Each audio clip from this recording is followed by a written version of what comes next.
ഇവർ രണ്ടുപേരും പറഞ്ഞ മാതിരി തന്നെ മാലികലൻ ഗോപുരങ്ങൾ റിലേഷൻഷിപ്സിനെ കുറിച്ച് സംസാരിക്കുന്ന ഒരു സിനിമയാണ്. ഒരു സെലിബ്രേഷൻ ആണ്, ഒരു ഫൺ ഫാമിലി എന്റർടൈനർ, ഒരു റൊമാൻസും കോമഡിയും എല്ലാം എക്സ്പ്ലോർ ചെയ്യുന്ന ഒരു സിനിമയാണ്. എനിക്ക് അത് വെരി എക്സൈറ്റഡ് ഈ സ്ക്രിപ്റ്റ് കേട്ടപ്പോൾ. കാരണം ഞാൻ ഇതുവരെ ഹ്യൂമർ എന്ന് പറഞ്ഞൊരു ജോണർ എക്സ്പ്ലോർ ചെയ്തിട്ടില്ല. ഈ സിനിമയിൽ ഒരു ചെറിയ എക്സ്പ്ലോർ ചെയ്യാൻ പറ്റി.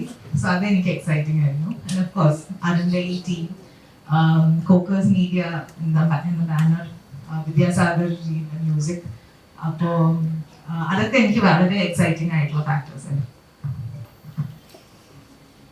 കുട്ടികൾക്ക് വളരെ എന്റർടൈനിങ് ആയിട്ടുള്ളൊരു വലിയ എലിമെന്റ് ഈ സിനിമയിലുണ്ട്. അതിലധികം വിഷ്വൽസും നമ്മൾ ഇതുവരെ ടീസറിലോ സോങ്സിലോ ഒന്നും പുറത്തുവിട്ടിട്ടില്ല. ചെറിയ 1-2 സ്നിപ്പറ്റ്സ് ഉണ്ട്. ഒരു entire segment of the film കുട്ടികൾക്ക് ഭയങ്കരമായിട്ട് ഇഷ്ടപ്പെടുന്ന ഒരു വലിയ പോർഷൻ സിനിമയുണ്ട്. ഒരു കോമിക് കാരിക്കേച്ചറിസ്റ്റ് പോർഷൻ സിനിമയുണ്ട്. അത് ഡെഫിനറ്റ്ലി വർക്ക് ആവും. കാരണം അങ്ങനെ ഒരു അറ്റംപ്റ്റ് അധികം മലയാള സിനിമയിൽ വന്നിട്ടില്ല. അപ്പോൾ അത് രസമായിരിക്കും എന്നാണ് ഞാൻ വിശ്വസിക്കുന്നത്. നമസ്കാരം. ഇവിടെ എത്തിച്ചേർന്ന എല്ലാവർക്കും നന്ദി. എനിക്ക് ഈ സിനിമയുടെ ഭാഗമാകാൻ പറ്റിയിട്ട് ഭയങ്കര സന്തോഷമുണ്ട്. ഇവരെല്ലാവരും പറഞ്ഞ പോലെ ഒരു ഫൺ പാക്ഡ് എന്റർടൈൻമെന്റ് ഫിലിമാണ്. ഫാമിലിക്കും എല്ലാവർക്കും ഒരു ഏജ് ബാരിയറും ഇല്ലാതെ കാണാൻ പറ്റിയൊരു സിനിമയാണെന്നാണ് ഞാൻ വിശ്വസിക്കുന്നത്. ഞാൻ അഭിനയിച്ച സീൻസും ഡബ് ചെയ്തപ്പോൾ കണ്ട സിനിമയും പിന്നെ വായിച്ച സ്ക്രിപ്റ്റും വെച്ചിട്ട് എനിക്ക് ഭയങ്കര ജെനുവൻലി ഭയങ്കര കോൺഫിഡൻസ് ഉണ്ട് ഈ സിനിമയിൽ. ആൾക്കാർക്ക് ഇഷ്ടപ്പെടുമെന്നും ആൾക്കാർക്ക് കണക്ട് ആവുന്ന സിനിമയായിരിക്കുന്നു. സോ ഹോപ്പ്ഫുള്ളി എല്ലാവരും പോയി സിനിമ കാണാൻ നല്ല സിനിമ ആയിരിക്കും എന്നാണ് എൻ്റെ വിശ്വാസം. അപ്പം എല്ലാവരും സപ്പോർട്ട് ചെയ്യാം. Thank you.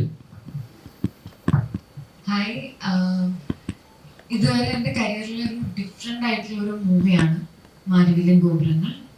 എൻ്റെ ക്യാരക്ടറും മീനാക്ഷി എന്ന് പറയുന്ന ക്യാരക്ടറും ഇതുവരെ ചെയ്തതിൽ നിന്നും ഭയങ്കരമായിട്ട് വ്യത്യാസമുള്ള ഔട്ട്ലുക്കും അതുപോലെ തന്നെ ക്യാരക്ടർ ആർക്കും അതുപോലെ ഹ്യൂമർ എനിക്ക് ഒത്തിരി ചെയ്യണമെന്ന് ആഗ്രഹിച്ചിരുന്ന സമയത്ത് ഒരു ത്രൂ ഔട്ട് ഒരു ഹ്യൂമർ ക്യാരക്ടറായിട്ട് ഒരു ഓപ്പർച്യൂണിറ്റി കിട്ടിയത് മാലികലൻ ഗോപുരങ്ങളിൽ നിന്നാണ്. ഒരുപാട് ഹോപ്പുണ്ട്. കാരണം അത്രയും ലൈറ്റ് ഹാർട്ടഡ് ആയിട്ടുള്ള ഒരു ബ്യൂട്ടിഫുൾ മൂവിയാണ്. ഇപ്പം പറഞ്ഞപോലെ വശീഷ്, അതുപോലെ സുചേച്ചി, ഇന്ദ്രേട്ടൻ, സർജാനു, ഇവരുടെ കൂടെയൊക്കെയുള്ളൊരു കോമ്പിനേഷൻസ് അടിപൊളിയായിരുന്നു. നല്ല നല്ലൊരു എന്താ പറയുക ആർട്ടിസ്റ്റിക് ആയിട്ട് പെർഫോം ചെയ്യാനും ഒക്കെ പറ്റിയിട്ടുണ്ട്. പിന്നെ ബിന്ദു ചേച്ചി ഇതിലൊരു നല്ലൊരു ക്യാരക്ടർ ചെയ്യുന്നുണ്ട്. ചേച്ചിയുടെ കൂടെയുള്ള സീൻസൊക്കെ എനിക്ക് ഒരുപാട് എന്താ പറയുക ഒരു എക്സ്പീരിയൻസ് തന്നെയായിരുന്നു.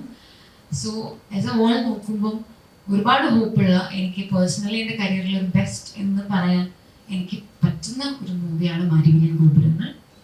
നമ്മൾ അത്രയും എൻജോയ് ചെയ്തിട്ടാണ് ഓരോ ദിവസവും ഷൂട്ട് ചെയ്തതും എല്ലാം.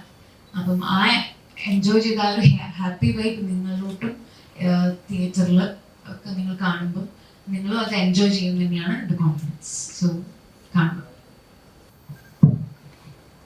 ഈ സിനിമയില് ഒരു നല്ല റോൾ ചെയ്യാൻ പറ്റിയത് പറഞ്ഞാൽ എന്നെ സംബന്ധിച്ച് വലിയൊരു ഭാഗ്യമാണ്. കാര്യം എന്താ വെച്ചാൽ ഇത്രയും നല്ലൊരു ക്രൂവിന്റെ കൂടെ ചെയ്യാൻ പറ്റി. പിന്നെ ഈ സിനിമയിൽ എനിക്ക് പുതിയ കുറെ കാര്യങ്ങൾ ചെയ്യാനുണ്ട്. സ്റ്റണ്ടൊക്കെ ഉണ്ട്, പിന്നെ ഡാൻസും ഉണ്ട്. ഇത് രണ്ടും ഞാൻ ഇതുവരെ ഒരു സിനിമയിലും ഉണ്ടായിരുന്നില്ല. അപ്പോൾ നല്ല എക്സൈറ്റഡ് ആണ്. പിന്നെ കുറെ ദിവസമായി ഇത് ഇറങ്ങാൻ കാത്തിക്കണു.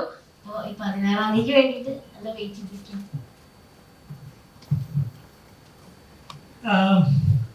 നേരത്തെ പറഞ്ഞ പോലെ സിനിമ ഒരു വളരെ ഒരു കൊളാബറേറ്റീവ് ജേർണിയാണ്.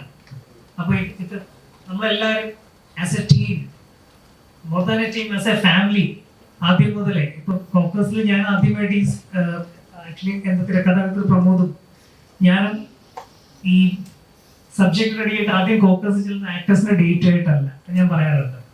വേറെ ആരുടെയും ഡേറ്റ് കൊണ്ടല്ല ചെല്ലുന്നത്. ഫോക്കസ് ആയിട്ട് സംസാരിക്കുന്ന നമ്മുടെ സബ്ജക്റ്റാണ്.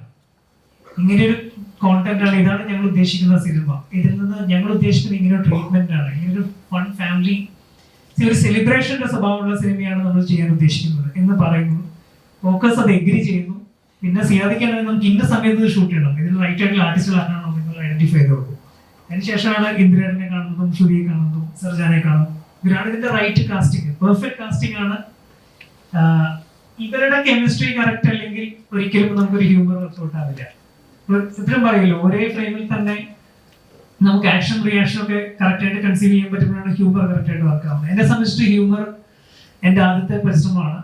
ലൂക്ക കുറച്ചും കൂടെ ഒരു ഇമോഷണൽ ഡ്രാമയാണെങ്കിൽ ഇത് കുറച്ചും കൂടെ എൻഡ് ടു എൻഡ്, നമ്മളെല്ലാം നേരത്തെ പറഞ്ഞില്ലേ അതേപോലെ തന്നെ സിറ്റുവേഷനിൽ ഓർഗാനിക് ആയിട്ട് ഉണ്ടാകുന്ന ഹ്യൂമറാണ്, ക്ലൗണിങ് അല്ല, കുറച്ചും കൂടെ ഓർഗാനിക് ആയിട്ട്. പിന്നെ ഇത് റിലേറ്റബിൾ ആണ്. ഇത് അർബൻ കപ്പിൾസിന് മാത്രമുള്ള സ്റ്റോറി അല്ല. നമ്മളങ്ങനെ അർബൻ കപ്പിൾസ് എന്ന് പറഞ്ഞെങ്കിലും middle class couple from anywhere, ഏത് ജോഗ്രഫിയിലെ ഒരു മിഡിൽ ക്ലാസ്സിനും ഈസി ആയിട്ട് കണക്ട് ആകും.